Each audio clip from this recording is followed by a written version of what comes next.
तो साहब सवाल तो बनता है ना, ये देश जिसके बारे में कहा जाता है कि ये खूबसूरत लोकतंत्र है, वहाँ पर अब तक यही होता रहा है, 55 साल यही हुआ कि मुस्लिमों के इर्द गिर्द ही पूरी राजनीति घूमती रही। जुम्मा, शैतान, भाईजान, डराएंगे, भड़काएंगे, वोट पाएंगे। तो पहला सवाल क्या इस चुनाव में, एक में कुरान और कंप्यूटर मत पकड़ाइए, मदरसे में एंट्री मत करने दीजिए किसी को, क्योंकि फिर आप डराएंगे भड़काएंगे कैसे? क्योंकि डराएंगे भड़काएंगे तभी तो वोट पाएंगे।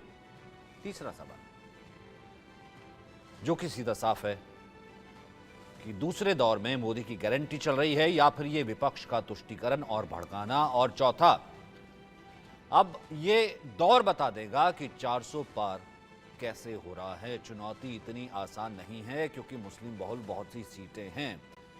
तो हमारे साथ कौशल कांत हैं, साथ समाजवादी पार्टी से संदीप चंद्रा इस वक्त हमारे साथ मौजूद है। बिलाल भाई, जुमा, शैतान और भाईजान, खुश हुए आप? देखिए, ये जो है राजनीतिक बातें करने की जो इनकी नीति और नियत है वो भारत देश समझता है। जुम्मा एक ऐसा दिन है जिस दिन मोहब्बत की बात होती है, जिस दिन भाईचारे की बात होती है, जिस दिन जोड़ने की बात होती है और पूरे मुल्क के लिए दुआ की जाती है कि कैसे हमारे मुल्क के अंदर अमन और शांति पैदा हो। लेकिन जुमे को बदनाम करने के लिए, मुसलमानों को बदनाम करने के लिए ये आज राजनीति जो चल रहे हैं पूरा भारत देश समझ बहुत रहा है। बढ़िया, बहुत बढ़िया। देश की क्या? खूबसूरती यही है ना? खूबसूरती यही है। यस।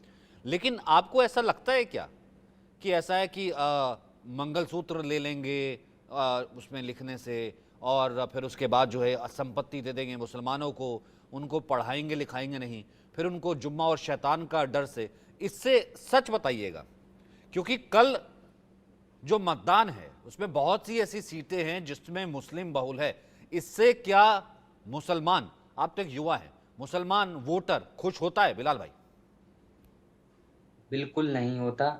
ये बात मंगलसूत्र की बात कर रहे हैं और कह रहे हैं ये छीन लेंगे अरे कोई कुछ नहीं करेगा। हम हमेशा मिलकर रहना चाहते हैं, चाहे हिंदू हो, मुसलमान हो, सिख हो, ईसाई हो। ये राजनीति जब इलेक्शन आता है उसी वक्त पे याद आता है कि देश के प्रधानमंत्री को के मुसलमानों का आरक्षण खत्म कर दो या मुसलमानों को कोई पार्टी ऐसा ना करे। मुसलमान और हिंदू के नाम, मुसलमान के नाम पे इनको वोट चाहिए।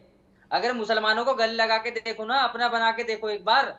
आप तो गले लगाते नहीं, दूसरी पार्टी अगर दे रही है तो वो यही तो कह उनका रहे हैं कि वो उनके लिए मुसलमान कुछ चार मान पहल, नहीं नहीं तो बिलाल भाई, बिलाल भाई, एक एक लाइन, बिलाल भाई एक लाइन, फिर उसके बाद मैं जाता हूं भारतीय जनता पार्टी के पास।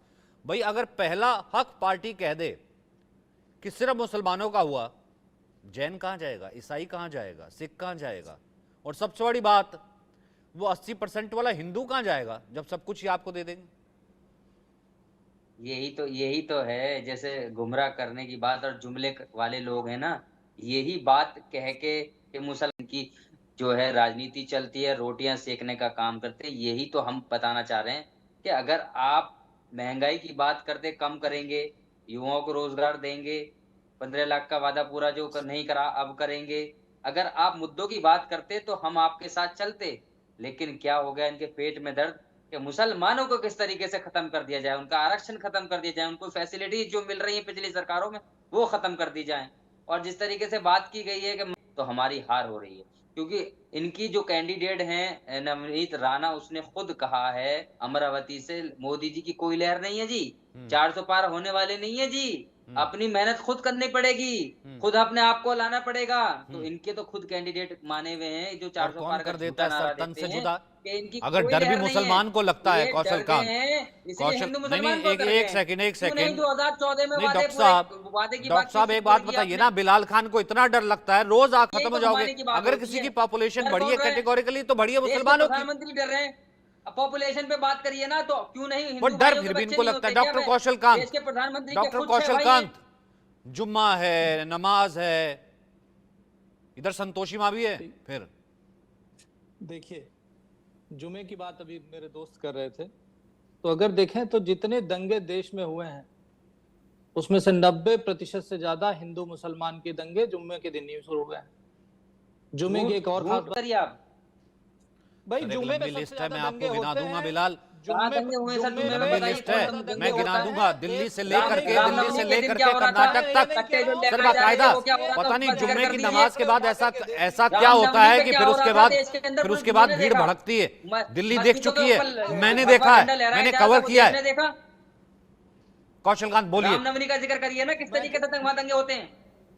मैं यही तो बोल रहा हूं ना, रामनवमी में दंगे वैसे कभी नहीं होते हैं, लेकिन जब रामनवमी मुसलमान यहाँ पे मौजूद हैं, लेकिन बदनाम मुसलमानों को करेंगे और जुम्मे को करेंगे। बिलाल जी अगर कंटिन्यूअस बोलना तो आप बोलते रहिए, मैं बोलूंगा ही नहीं। सर तो आप ऐसी पत्थरबाजी बातों तो हो में नहीं रही है, जिससे हम- जब पत्थरबाजी नफरत तो हो पैदा नहीं रही है, पत्थरबाजी तो हो नहीं रही है। कश्मीर का पूरा इतिहास साक्षी है, 30-40 सालों का इतिहास पर पत्थरबाजी होती थी और देश के सैनिक पत्थर खाते थे, यह भी सच्चाई है। क्या गलत है? झूठ क्यों बोलते हैं टीवी पे बैठ करके? क्या ये गलत है जो बोल रहे हैं? दंगे फ्राइडे को होते हैं, जिस दिन जुमे की नमाज होती है, और 2 बजे के बाद होते हैं, और 2 बजे के बाद होते हैं। अरे जो फैक्ट है वो वहाँ बता रहा आप हूं। कश्मीरी मैं यहाँ पंडितों पे- की बात करते मैं हैं। 10 यहाँ साल पर में हिंदू सरकार में मुसलमान बैठे हैं, करने कितने नहीं लोगों आया के लिए हूं, काम किया आपने? लेकिन जो कितने आप कश्मीरी लोगों ने- पंडितों को भर दिया? अरे जाकर के वो आपकी चीजों जाके रख कर आंकड़े पर देखिए 370 से क्या दे दिया आपने? हटा के फालतू का भाई, जुमला दिया है। अगर इस तरह से डिबेट करानी है तो अब इनसे बुलवा लीजिए, जब ये बोलने थक जाए तब मुझे बता दीजिएगा। क्योंकि जब मैं इनको नंगा करूंगा, एक्सपोज करूंगा, तो ये इस तरह से बिलबिलाएं। अच्छा, बिलाल खान दंगों की नहीं, एक आप बहुत बड़ी शब्दों का लिस्ट यूज है। ना एक करें, सेकंड पहली एक बात तो। सेकंड एक सेकंड सर, तन से जुदा किसने किया था कन्हैया कुमार का, कन्हैया का किसने किया था? कौन थे वो? देश में आग लगाने वाली इन्हीं अरे की किसने पार्टी किया की था? नेता कौन थी, थे? जो हमारे नबी के उनका बारे धर्म में क्या था? अल्फाजों का यूज अरे किया। उनका बहुत धर्म आया क्या देश था के जिसने अंदर। किया था? कौन था वो बताइए? अरे कौन था? उसका धर्म क्या था? कौन थी वो लड़की नाम जो बताओ इनकी उसका। पार्टी में, जो हमारे नबी की नाम शान में बताओ। गुस्ताखी की थी? तो इसलिए ऐसा है, बोलने से पहले ना जरा भड़काया सोच लिया किसने? कीजिए। देश में आग किसने लगवाई? अब आप मैं बोलेंगे भिड़ने नहीं, आया हूं यहाँ पर। अब आप बोलेंगे नहीं, लगातार हर एक के बीच में बोलते चल जाते हैं। इसलिए मैंने आज आपका डेस्टिनेशन डेजिग्नेशन चेंज कर दिया। विश्लेषक बन के आए थे, विश्लेषण आपसे हुआ नहीं, इसलिए मैंने कहा ये इस्लामिक आप क्या स्कॉलर, चाहते हैं? इस्लामिक सर, ये हमें एक्टिविस्ट है। बेइज्जती करने के लिए मत बुलाइए, ये फालतू इस्लामिक बातें करने एक्टिविस्ट के लिए है मत बुलाइए। कि हर दंगा ठीक है, जुम्मे के दिन ही एक्टिविस्ट क्यों की होता बात है नहीं, तो डॉक्टर गलत। कौशल अगर मेरे कांत, ऊपर और अगर इसका मेरे- जवाब थोड़ा सा भी सुनिए, सुनते हैं, अगर मेरे दिल्ली धर्म गवाह के- है, मेरे धर्म के जुम्मे को बदनाम दिल्ली करने गवाह के लिए है। बोला जाएगा तो मैं ऐसा बोलूं नहीं क्या, ऐसा क्या बताया जाता है, ऐसा क्या बोला जाता है? मैं चाहूंगा कि वो गलत है, अगर गलत है तो मुझे बंद करवा दीजिए, मेरे खिलाफ कंप्लेन करा दीजिए, मेरे खिलाफ एफआईआर करा दीजिए अगर मैं गलत हूं। दूसरी चीज, जिस तरीके से तुष्टीकरण के नाम पर, माइनॉरिटीज के नाम पर केवल मुसलमानों का पुष्टीकरण हो रहा था, उसी पुष्टीकरण के चक्कर में हर जुमे की नमाज के बाद दंगे होते होते और हर जुमे की नमाज के बाद पत्थरबाजी होती थी। कश्मीर में 370 खत्म होने के पहले वो खत्म हुई। ये तुष्टीकरण के दुष्परिणाम। राइट टू एजुकेशन बिल में सारे स्कूल में, चाहे वो मदरसे हो, चाहे वो कोई भी स्कूल हो, उसमें एडमिशन एजुकेशन बिल से मदरसों को धीरे से हटा दिया। क्यों हटा दिया?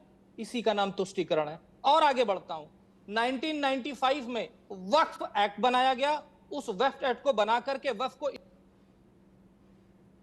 इसमें नहीं हो सकती है, वो हाईकोर्ट की इक्विवेलेंट बॉडी बना दी गई। और एक चीज और जान लीजिए कि गैर सरकारी से तीसरे नंबर पे वक्फ बोर्ड है। यह तुष्टीकरण की वजह से पुष्टीकरण हो रहा है। इसके अलावा माइनॉरिटीज कमीशन एक्ट बना करके माइनॉरिटीज के नाम पर माइनॉरिटी कमीशन बनाया था। 7 माइनॉरिटी कमीशन के चेयरमैन इनिशियली, जब तक कांग्रेस की सरकार थी या जब तक नॉन बीजेपी की सरकार थी, तब तक केवल मुस्लिम भाई बनाए गए थे। मुझे मुस्लिम भाई बनाए जाए, कोई दिक्कत नहीं, लेकिन उस मुस्लिम माइनॉरिटी के अंदर जो सबसे छोटी माइनॉरिटी है पारसी, उसको नहीं बनाया। जो छोटी माइनॉरिटी सिख, वजह से पुष्टीकरण। और आगे चलते हैं, पूजा स्थल कानून बनाया, किसके लिए बनाया? केवल